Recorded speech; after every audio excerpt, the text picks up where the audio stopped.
రేవంత్ రెడ్డి తమ్ముడు ఇప్పుడే న్యూస్లో చూశాను. ఈరోజు నువ్వు మీడియా రిపోర్టర్స్ని అటాక్ చేయడం, అంతేకాకుండా 10 సంవత్సరాల వరకు నేనే ముఖ్యమంత్రిగా ఉంటానని.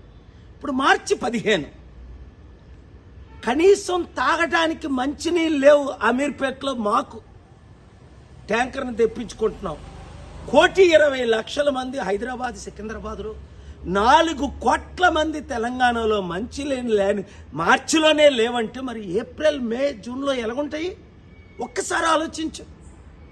ముఖ్యమంత్రి అవడం అంటే సమిట్ పెడతాను, ఇన్వెస్ట్మెంట్స్ తెస్తానన్న ధ్యానం లేదే.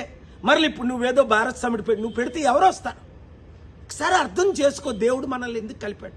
నేను పోటీ చేయకుండా వరంగల్లో నీకు ఎందుకు మద్దతు ఇచ్చాను? రాష్ట్రాన్ని బాగు చేయడానికి, అప్పులు తీర్చడానికి, అభివృద్ధి చేయడానికి, మంచి చేయడానికి. మరి నువ్వేం చేస్తున్నావు? బీజేపీ వాళ్ళు గెలిపిస్తున్నావు. అలాగే రాహుల్ గాంధీకి, కాంగ్రెస్కి మూటలు మోస్తున్నావు అని అందరూ చెప్తున్నారు. ఇప్పుడు దోచుకోవడం, దాచుకోవడం, పంచిపెట్టడమేనా, లేదా ప్రజల మీద ధ్యానం ఉందా?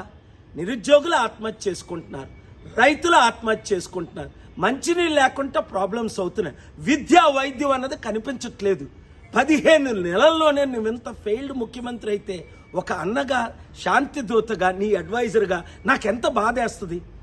కనుక ఈ వీడియో చేస్తున్నాను. రేవంత్ రెడ్డిని రీచ్ అయినంత వరకు ప్రతి మీడియా వారు, ప్రతి యూట్యూబర్సు దీన్ని షేర్ చేయండి. రాష్ట్రాన్ని కాపాడుకుందాం, దేశాన్ని రక్షించుకుందాం.